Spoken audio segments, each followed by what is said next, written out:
Assalamualaikum warahmatullahi wabarakatuh. Perkenalkan, kami kelompok 3 dari kelas 2A Perbankan dan Keuangan D3. Kami beranggotakan 4 orang, yaitu saya sendiri, Alvina Giana, sebagai ketua kelompok.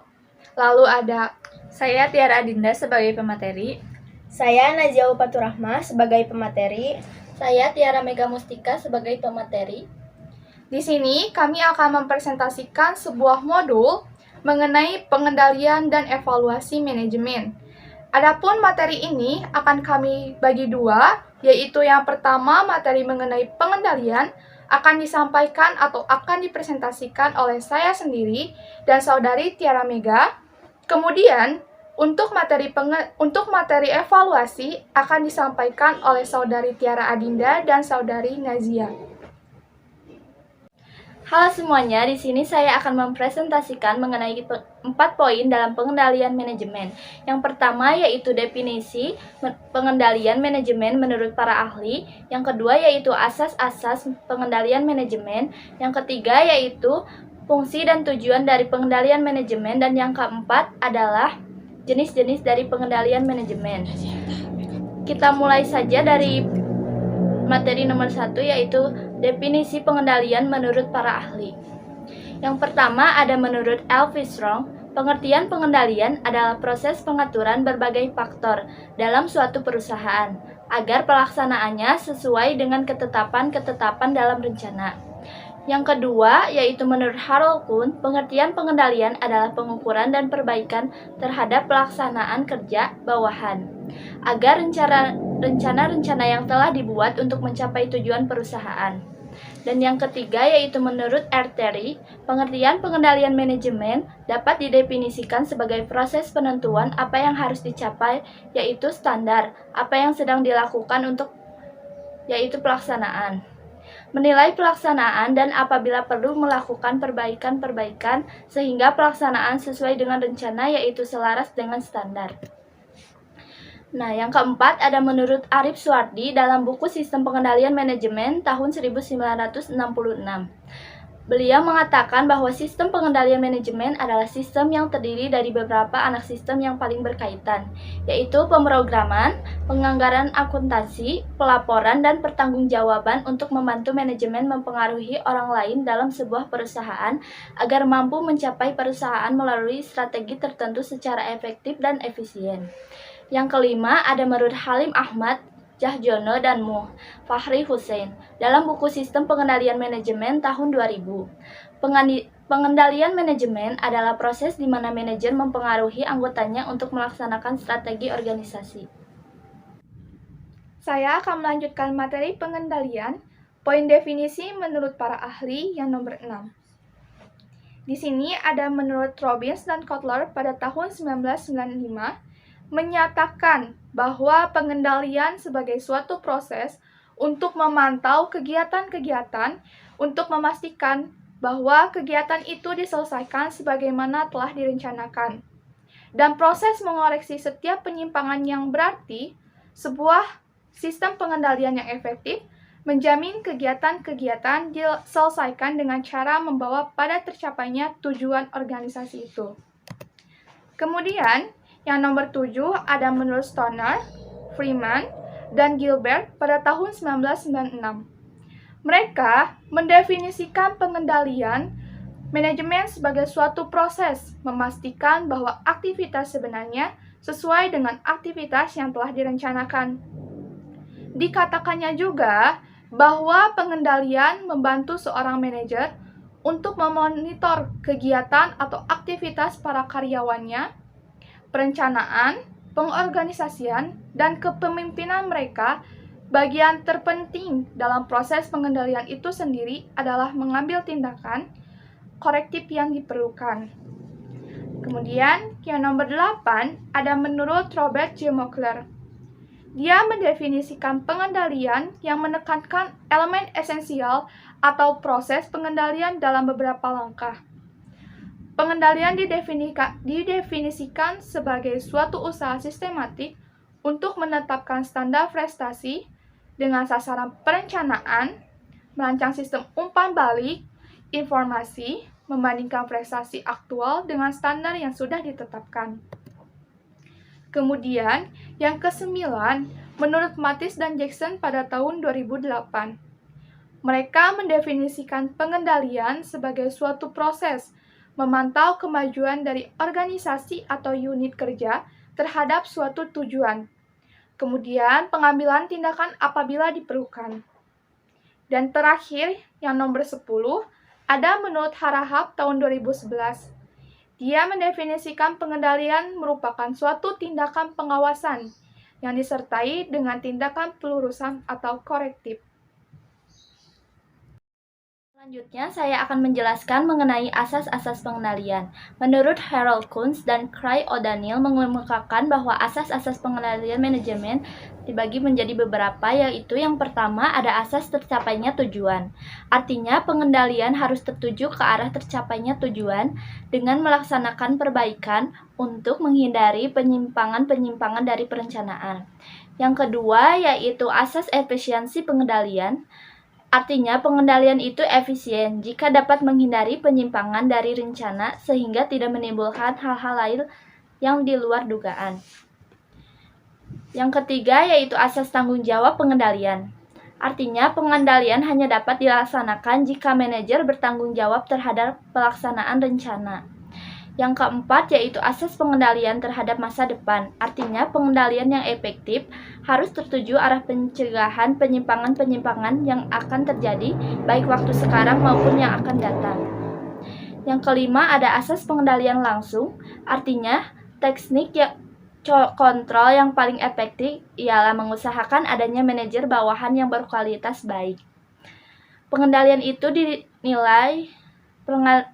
itu dilakukan oleh manajer atas dasar bahwa manusia itu sering berbuat salah.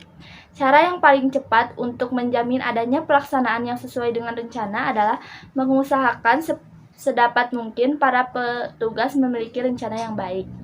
Yang keenam adalah asas refleksi rencana, di mana pengendalian harus tersusun dengan baik sehingga memperlihatkan karakter dari susunan rencana. Dan yang ketujuh yaitu asas penyesuaian dengan organisasi. Artinya, pengendalian harus dilakukan dengan struktur organisasi. Manajer dengan bawahannya merupakan sarana untuk melaksanakan rencana. Dengan ini, pengendalian yang efektif disesuaikan besarnya kekuasaan manajer sehingga mencerminkan struktur organisasi. Selanjutnya, saya akan menjelaskan materi mengenai fungsi dan tujuan dari pengendalian. Fungsi pengendalian manajemen memiliki tujuan diantaranya yang pertama supaya proses pelaksanaan dilakukan sesuai dengan ketentuan-ketentuan dari rencana.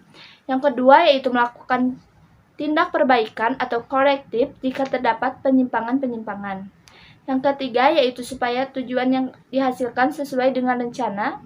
Fungsi pengendalian bukan hanya untuk mencari kesalahan, tetapi berusaha untuk menghindari terjadinya kesalahan-kesalahan serta memperbaiki jika terdapat kesalahan-kesalahannya. Fungsi sistem pengendalian manajemen berperan untuk mendeteksi deviasi atau kelemahan yang perbaikan terhadapnya menjadi umpan balik dari suatu kegiatan yang dimulai dari tahap perencanaan hingga tahap pelaksanaan. Hal-hal yang dicakup dalam fungsi pengawasan adalah menciptakan standar atau kriteria, membandingkan hasil monitoring dengan standar, melakukan perbaikan atau revisi atau penyimpangan, merevisi dan menyesuaikan metode pengendalian sebagai respon atas hasil pengendalian dan perubahan kondisi, serta mengkomunikasikan dan penyesuaian tersebut ke seluruh proses manajemen. Adapun fungsi pengendalian yaitu sebagai berikut, yaitu perencanaan, koordinasi antar berbagai bagian dalam organisasi, komunikasi informasi, pengambilan keputusan, dan memotivasi orang-orang dalam organisasi agar berperilaku sesuai dengan tujuan organisasi. Lalu ada pengendalian, dan lalu ada penilaian kinerja, dan yang terakhir adalah meningkatkan akuntabilitas. Jenis-jenis pengendalian, yang pertama ada pengendalian karyawan atau personal control. Pengendalian ini tertuju pada hal yang berhubungan dengan kegiatan karyawan. Misalnya, apakah karyawan bekerja sesuai dengan rencana perintah, tata kerja, disiplin, absensi, dan sebagainya. Lalu yang kedua ada pengendalian keuangan atau financial control. Pengendalian ini kepada hal-hal yang berkaitan dengan keuangan, tentang pemasukan dan pengeluaran, biaya-biaya perusahaan termasuk pengendalian anggarannya. Dan yang ketiga ada pengendalian produksi atau production control, yaitu pengendalian ini ditujukan untuk mengetahui kualitas dan kuantitas produksi yang dihasilkan, apakah sesuai dengan standar atau tidak dengan rencananya. Dan yang keempat adalah pengendalian waktu atau time control. Pengendalian ini ditujukan untuk pengendalian waktu, artinya waktu untuk mengerjakan sesuatu pekerjaan sesuai atau tidak dengan rencana. Yang kelima ada pengendalian teknis atau technical control. Teknik pengendalian ini ditujukan dengan hal yang bersifat fisik, yaitu berhubungan dengan tindakan dan teknis pelaksanaan. Yang kedelapan ada pengendalian kebijakan atau policy control. Pengendalian ini ditujukan untuk mengetahui dan menilai apakah kebijakan-kebijakan organisasi telah dilaksanakan sesuai dengan yang telah digariskan. Lalu yang ketujuh adalah pengendalian penjualan atau sales control. Pengendalian ini ditunjukkan untuk mengetahui apakah produksi atau jasa yang dihasilkan terjual sesuai dengan target yang ditetapkan. Yang kedelapan ada pengendalian inventaris atau inventory control, yaitu pengendalian ini ditujukan untuk mengetahui apakah inventaris perusahaan masih ada semuanya atau ada yang hilang. Yang kesembilan dan terakhir yaitu pengendalian pemeliharaan atau maintenance control.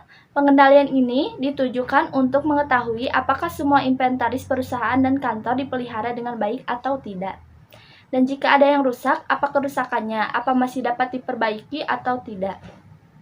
Nah, selanjutnya saya akan mempresentasikan materi pengendalian, poin proses dan cara pengendalian, sifat dan waktu pengendalian, serta karakteristik pengendalian yang efektif. Proses dan cara pengendalian. Secara umum, proses pengendalian terdiri dari 3 langkah, yaitu yang pertama, pengukuran kinerja atau measure the performance. Adalah perbandingan antara standar dengan pelaksanaan. Pembandingan tersebut hendaknya berdasarkan pandangan ke depan. Dengan pandangan ke depan, berarti jika ada penyimpangan, maka penyimpangan ini dapat diperbaiki di dalam pelaksanaannya nanti. Terdapat 2 persoalan penting menyangkut pengukuran prestasi, yakni bagaimana kita mengukur kinerja itu dan apa saja yang kita ukur. Kemudian, yang kedua, membandingkan prestasi dengan standar atau compare the performance met the standard. Maksudnya, langkah ini dimaksudkan untuk membandingkan hasil-hasil yang telah diukur dengan target atau standar yang telah ditetapkan sebelumnya. Apabila prestasi ini sesuai dengan standar, manajer berasumsi bahwa segala sesuatunya telah berjalan dengan terkendali. Oleh karena itu, manajer tidak perlu campur tangan secara aktif dalam organisasi.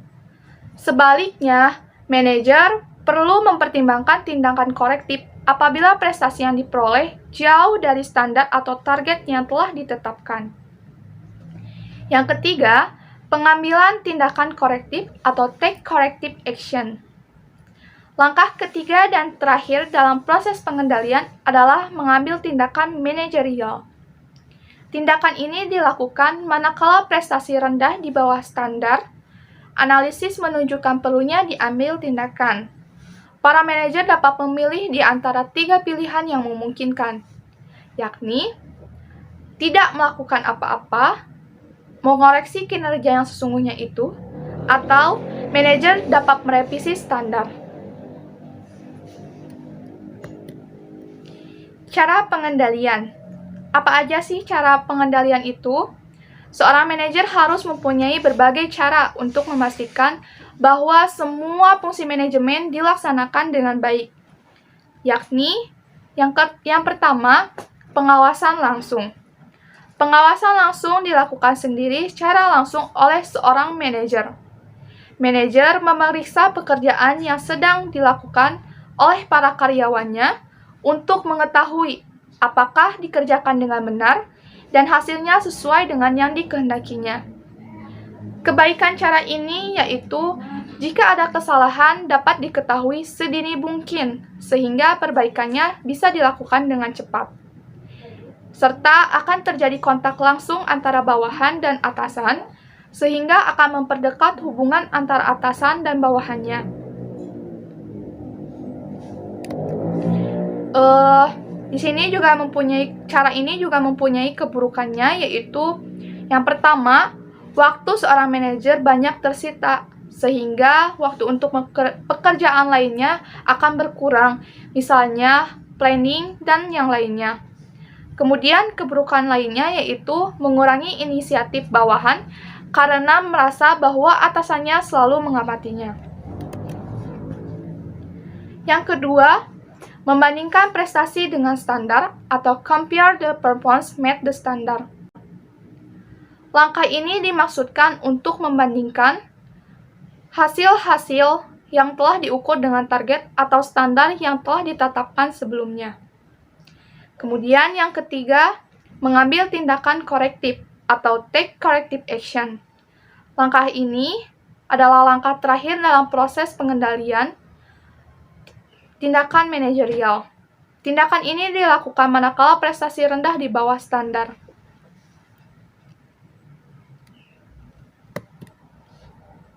Kemudian sifat dan waktu manajemen. Sifat dan waktu pengendalian atau kontrol dibedakan atas yang pertama, preventive control atau pengendalian dilakukan sebelum kegiatan untuk menghindari terjadinya penyimpangan-penyimpangan dalam pelaksanaannya. Cara melakukannya yaitu menentukan proses pelaksanaan pekerjaan, membuat peraturan dan pedoman pelaksanaan pekerjaan itu, menjelaskan dan mendemonstrasikan cara pekerjaan itu, mengkoordinasi segala macam kegiatan, menentukan jabatan, description, authority, responsibility bagi setiap karyawan. Menetapkan sistem koordinasi pelaporan dan pelaksanaan, menetapkan sanksi bagi karyawan yang membuat kesalahan. Nah, preventive control ini adalah pengendalian yang terbaik karena dilakukan sebelum terjadinya suatu kesalahan. Yang kedua yaitu representative control, yaitu pengendalian yang dilakukan setelah terjadinya suatu kesalahan dalam pelaksanaan suatu kegiatan. Agar kesalahan yang sama tidak terjadi lagi di waktu yang akan datang, maka ada beberapa cara untuk menghindarinya, yaitu membandingkan antara hasil dengan rencana, menganalisis sebab-sebab yang menimbulkan kesalahan dan mencari tindakan perbaikannya, memberikan penilaian terhadap pelaksanaannya, jika perlu dikenakan sanksi tindakan perbaikannya, menilai kembali prosedur-prosedur pelaksanaan yang ada, mengecek kebenaran laporan yang dibuat oleh petugas pelaksana, dan yang terakhir, jika perlu meningkatkan keterampilan atau kemampuan pelaksana melalui training atau education. Kemudian yang ketiga, pengendalian saat proses dilakukan, yaitu jika terjadi kesalahan maka harus diperbaiki secara segera. Yang keempat, pengendalian berkala. Yang kelima, pengendalian mendadak, yaitu pengawasan yang dilakukan secara mendadak untuk mengetahui apa pelaksanaan atau peraturan-peraturan yang ada dilaksanakannya sudah berjalan dengan baik atau belum. Pengendalian mendadak ini sekali-kali perlu dilakukan supaya kedisiplinan karyawannya tetap terjaga dengan baik. Dan yang terakhir, pengamatan melekat, yaitu pengendalian yang dilakukan mulai dari sebelum, sesaat, dan sudah kegiatan dilakukan. Yang terakhir ada materi karakteristik pengendalian yang efektif. Yang pertama, akurat, yaitu informasi dari prestasi yang akan dilakukan haruslah akurat. Karena data akan menyebabkan kesalahan dalam menarik kesimpulan. Bahkan dapat menimbulkan kesalahan yang tidak perlu. Pengujian keakuratan data atau informasi merupakan salah satu tugas penting bagi seorang manajer atau suatu pimpinan. Dalam hal ini, manajer dapat mempergunakan komputer atau alat bantu untuk menyediakan informasi yang akurat maupun untuk menguji keakuratan informasi tersebut.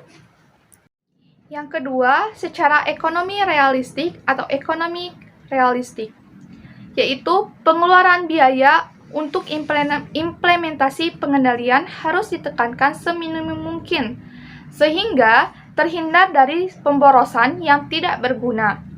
Usaha untuk meminimumkan pengeluaran yang tidak produktif adalah dengan cara mengeluarkan biaya yang paling umum dan yang paling penting, yang sangat diperlukan, untuk memastikan bahwa aktivitas yang dipantau akan mencapai tujuan yang ditetapkan. Kemudian, yang ketiga yaitu tepat waktu atau timely, yaitu suatu sistem pengendalian akan efektif jika dilakukan dengan cepat di saat penyimpangan diketahui. Jika terjadi keterlambatan dalam reaksi terhadap penyimpangan, kerugian yang dihadapi akan semakin besar. Untuk menghindari hal ini, maka sebaiknya pengendalian dilakukan secara rutin. Tetapi untuk hal-hal yang sangat penting, perlu juga dilakukan pengendalian di luar kontrol rutin.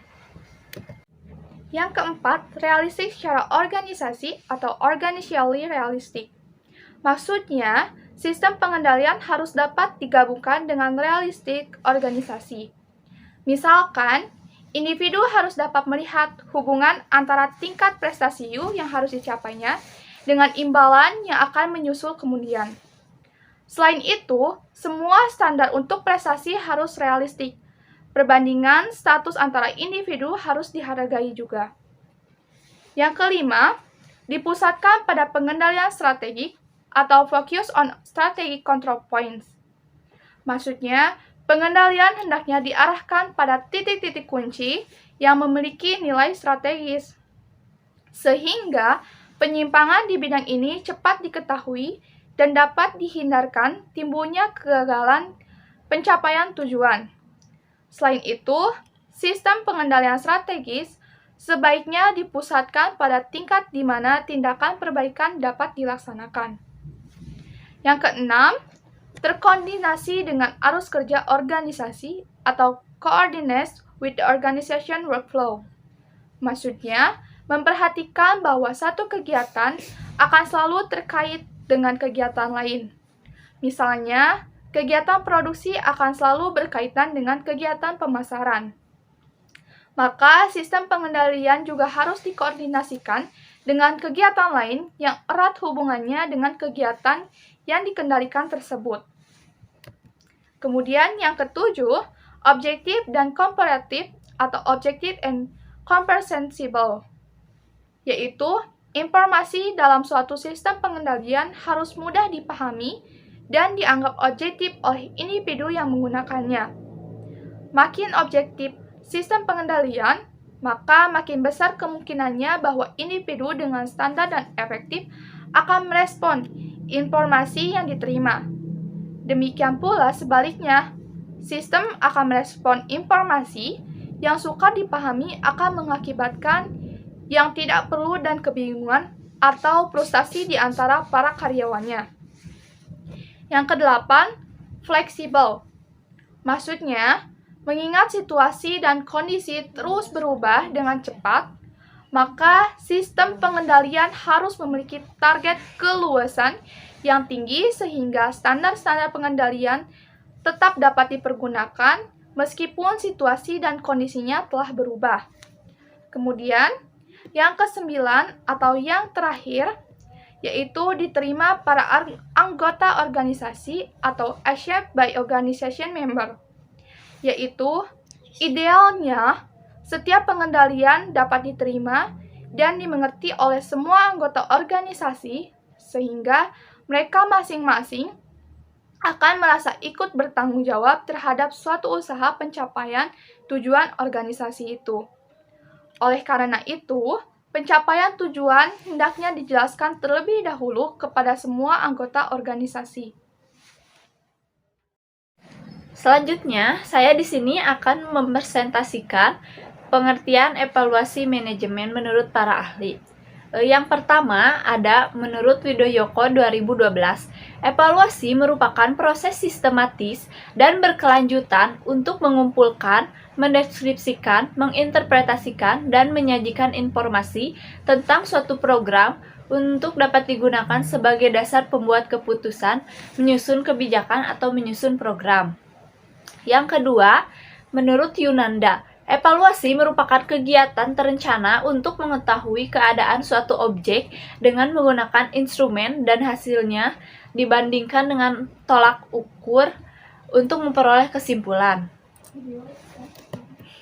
Yang ketiga, menurut Wirawan, evaluasi juga merupakan suatu riset untuk mengumpulkan, menganalisis, dan menyajikan informasi yang bermanfaat mengenal objek evaluasi. Selanjutnya, menilai dan membandingkannya dengan indikator evaluasi, dan hasilnya dipergunakan untuk mengambil keputusan mengenai objek evaluasi tersebut. Yang keempat, menurut Carl W. Harrington 28 menganggap evaluasi sebagai sebuah pernyataan bahwa sesuatu itu telah memiliki atau tidak memiliki nilai. Yang kelima, menurut Edwin Wan and Gerald W. Brown 29 yang menyatakan bahwa evaluasi itu berorientasi pada tindakan atau proses untuk menentukan nilai dan sesuatu. Dengan demikian, evaluasi itu lebih berorientasikan pada nilai-nilai di mana nilai-nilai ini akan menjadi dasar berpijak untuk melakukan sebuah perbaikan demi kemajuan suatu proses sesuatu. Selanjutnya, saya akan menjelaskan mengenai pengertian evaluasi menurut para ahli yang keenam. Yang keenam ada menurut Stoffel-Lebam tahun 2003 mengemukakan bahwa evaluasi merupakan suatu proses menyediakan informasi yang dapat dijadikan sebagai pertimbangan untuk menentukan harga dan jasa atau the worth and merit dari tujuan yang dicapai, desain, implementasi, dan dampak untuk membantu membuat keputusan, membantu pertanggungjawaban, dan meningkatkan pemahaman terhadap fenomena. Menurut rumusan tersebut, inti dari evaluasi adalah penyediaan informasi yang dapat disajikan sebagai bahan pertimbangan dalam mengambil keputusan.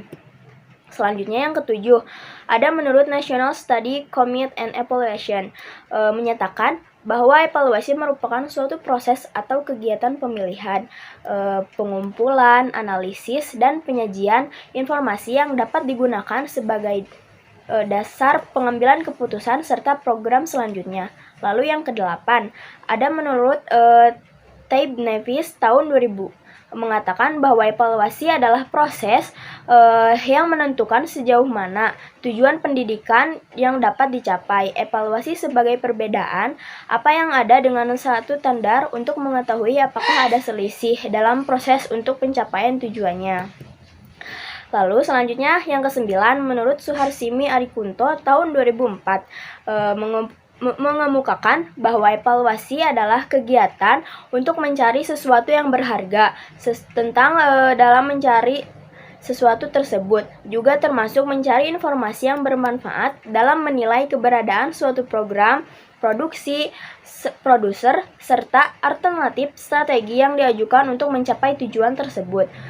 Lalu yang ke-10 ada menurut Ten Brink and Terry tahun 1994 yang mengemukakan bahwa evaluasi adalah proses dalam mengumpulkan informasi menggunakan sebagian bahan untuk pertimbangan dalam membuat keputusan. Selanjutnya, tujuan dan fungsi evaluasi. Menurut Wirawan, ada beberapa tujuan evaluasi, di antaranya adalah 1. Menilai apakah objek evaluasi telah dilaksanakan sesuai rencana. 2. Mengukur apakah pelaksanaan objek evaluasi sesuai dengan standar. 3. Evaluasi objek dapat mengidentifikasi dan menentukan kekurangan dari objek evaluasi. 4. Pengembangan pengguna dari objek yang dievaluasi. 5. Keputusan mengenai objek yang dievaluasi. 6. Akuntabilitas. 7. Memberikan saran kepada user. Selanjutnya ada model dan pendekatan. Pada dasarnya ada dua model evaluasi, yaitu model evaluasi kuantitatif dan model evaluasi kualitatif. Pada dasarnya, model evaluasi kuantitatif muncul dari paradigma positisme, lebih memfokuskan pada dimensi kurikulum sebagai hasil belajar, dan hasil belajarnya merupakan kriteria model kuantitatif. Sedangkan evaluasi kualitatif berasal dari model evaluasi kurikulum menggunakan metodologi kualitatif pada saat pengumpulan data dan evaluasi, serta menggunakan model studi kasus dalam melakukan evaluasi. Sedangkan jika dilihat dari prosedur yang dilakukan dalam prosesnya, prosedur yang dilakukan dalam metode evaluasi kuantitatif adalah 1. Menentukan masalah dan pernyataan evaluasi. 2. Menentukan variabel jenis data dan sumber data. 3. Menentukan metodologi yang digunakan. 4. Mengembangkan instrumen yang digunakan. 5.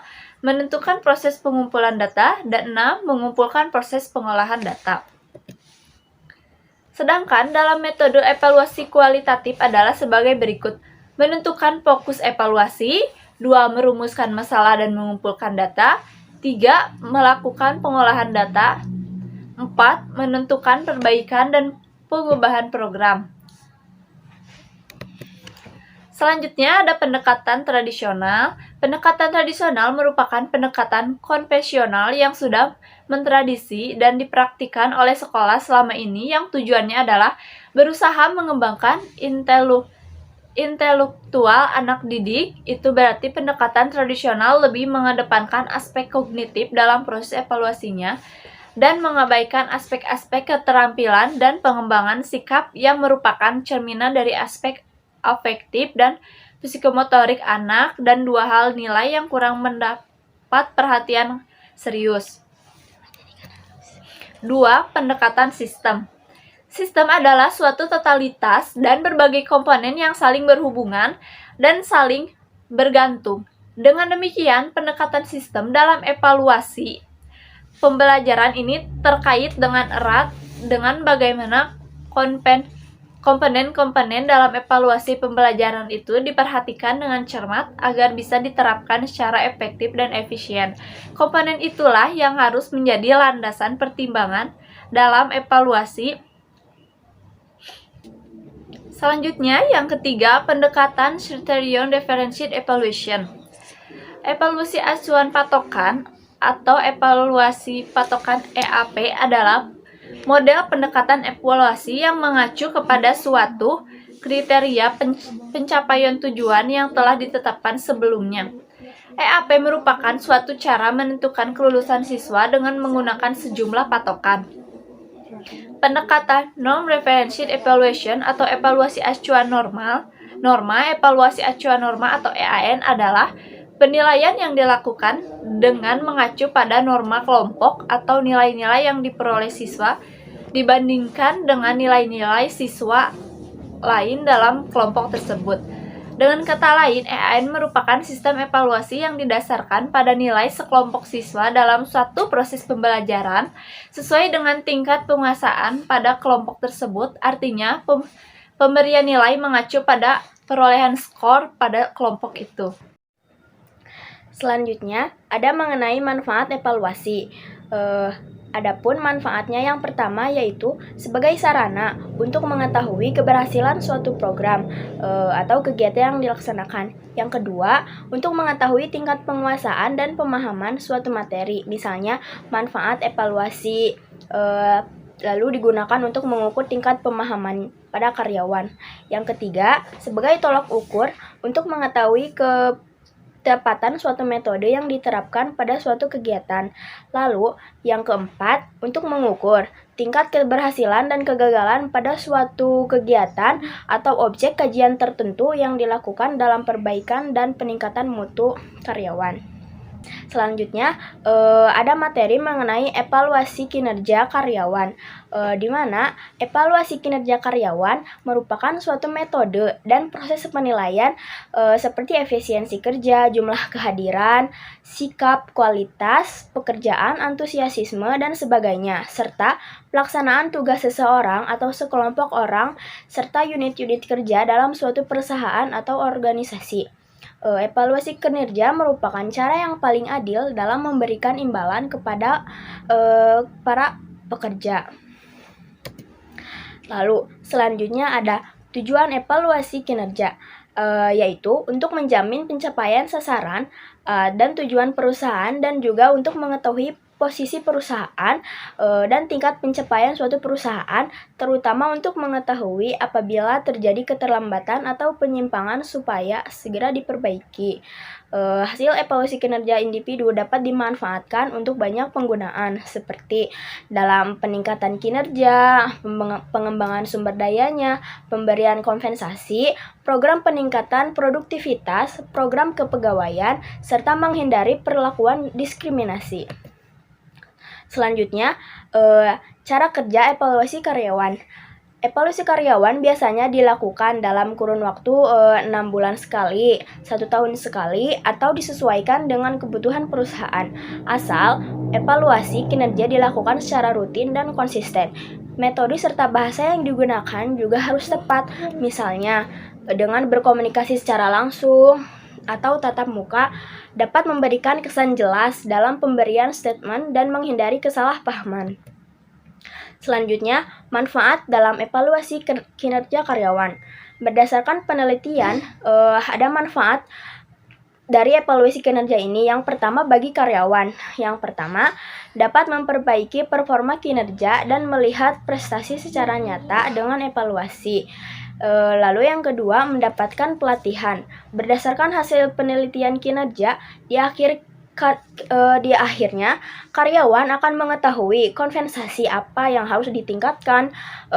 Lalu agar untuk mengatasi perusahaan biasanya mengadakan pelatihan bagi karyawan dalam rangka meningkatkan kualitas kinerja tersebut. Selanjutnya, yang ketiga, mendapatkan feedback dari perusahaan, memberikan umpan balik atau feedback sesama bagi karyawan maupun perusahaan. Pencapaian feedback secara langsung, relevan, dan tepat antara dua pihak dapat dijadikan sebagai bahan dalam berkomunikasi. Lalu, mencegah kesalahpahaman dalam berkomunikasi. Perusahaan yang sehat dapat dinilai dari sistem komunikasi yang ada di dalamnya. Biasanya, karyawan takut untuk mengkomunikasikan permasalahan mereka kepada pihak manajemen atau atasannya langsung. Dengan demikian, memberikan penilaian, karyawan dapat kesempatan untuk mengkomunikasikan apa yang menjadi motivasi mereka, bahkan mengkomunikasikan tantangan dan hambatan apa yang mereka hadapi. Lalu, manfaat selanjutnya bagi perusahaan. Yang pertama, perusahaan dapat mengidentifikasi keberhasilan sistem kerja. Sistem kerja yang dapat dalam sebuah perusahaan bisa saja mengalami permasalahan.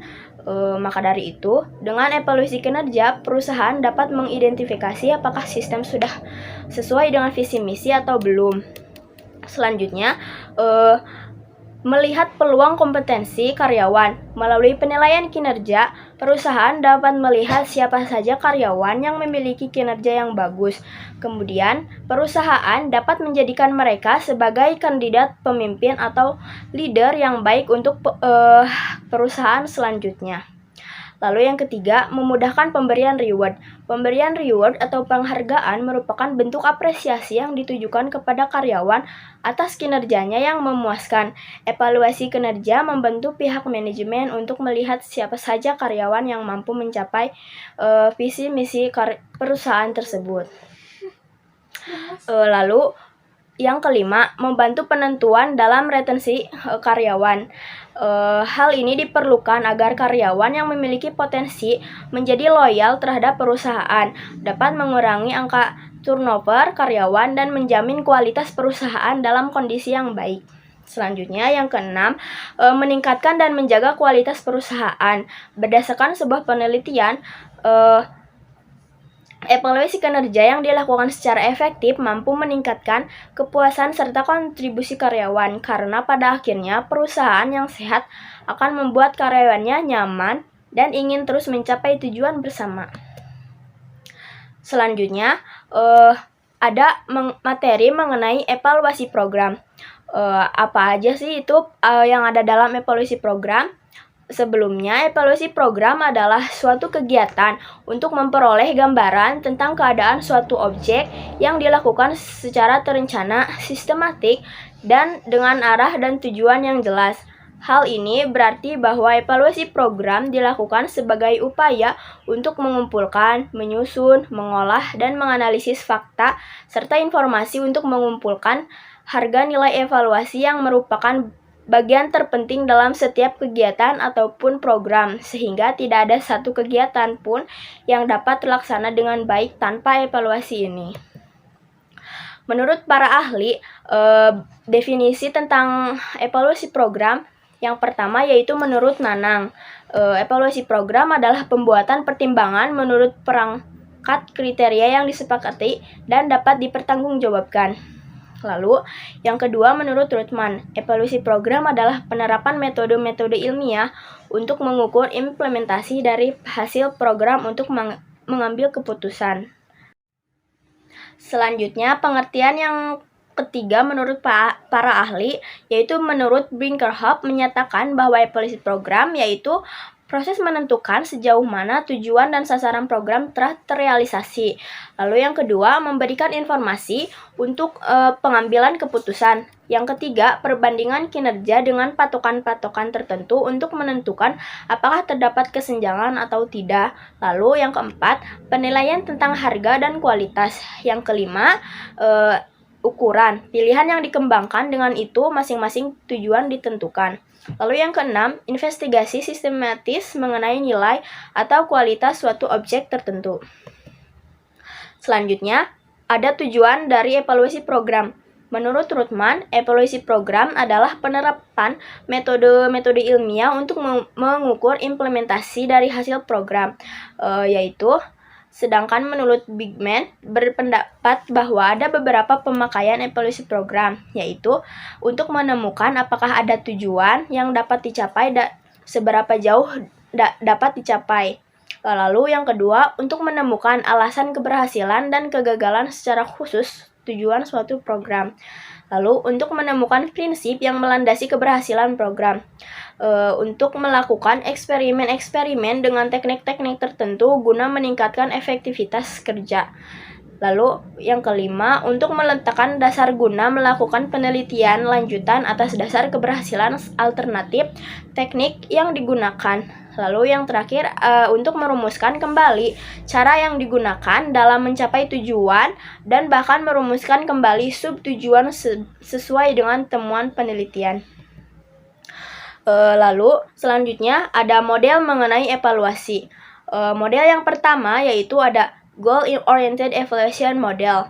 Objek pengamatan model ini adalah tujuan dari program. Evaluasi dilaksanakan berkesinambungan terus-menerus untuk mengetahui ketercapaian pelaksanaan program.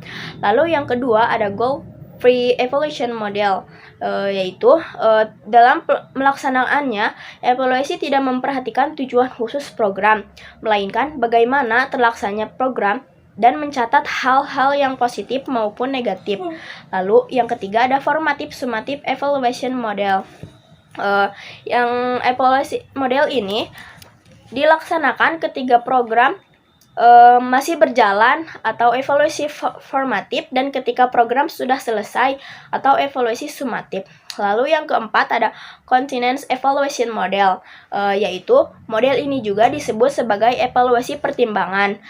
Maksudnya evaluator mempertimbangkan program dengan perbandingan kondisi hasil evaluasi program dengan yang terjadi di program lain dengan objek sasaran yang sama dan membandingkan kondisi hasil pelaksanaan program dengan standar yang ditentukan oleh program tersebut. Selanjutnya ada model dari evaluasi, Yang kelima selanjutnya yaitu Responsive Evaluation Model. Model ini tidak terlalu dijelaskan karena memang tidak atau kurang populer. Selanjutnya ada SHE Uchla Evaluation Model. Model ini meliputi 4 tahap, yaitu Needs Assessment, memusatkan pada uang dibutuhkan oleh program dan tujuan yang dicapai. Lalu ada Program Planning, atau kebutuhan atau tidaknya dalam program tersebut. Lalu ada Formative Evaluation, evaluasi yang dilakukan pada saat program berjalan. Lalu ada Summative Program, atau evaluasi untuk mengetahui hasil dan dampak dari program serta untuk mengetahui ketercapaian program. Lalu yang ketujuh ada CIPP Evaluation Model atau Context Input Process Product, mencangkup dalam evaluasi konteks, evaluasi masukan, evaluasi proses, evaluasi hasil, serta yang kedelapan ada Differentiation Model. Model ini ditentukan atau ditekankan untuk mengetahui kesenjangan yang terjadi pada setiap komponen program. Evaluasi kesenjangan dimaksudkan untuk mengetahui tingkat kesesuaian antara standar yang sudah ditentukan dalam program dengan penampilan aktual dari program tersebut. Sekian video presentasi yang dapat kami sampaikan. Mohon maaf apabila ada kesalahan, karena kami masih dalam tahap proses pembelajaran. Semoga materi ini bisa bermanfaat bagi kita semua. Wassalamualaikum warahmatullahi wabarakatuh.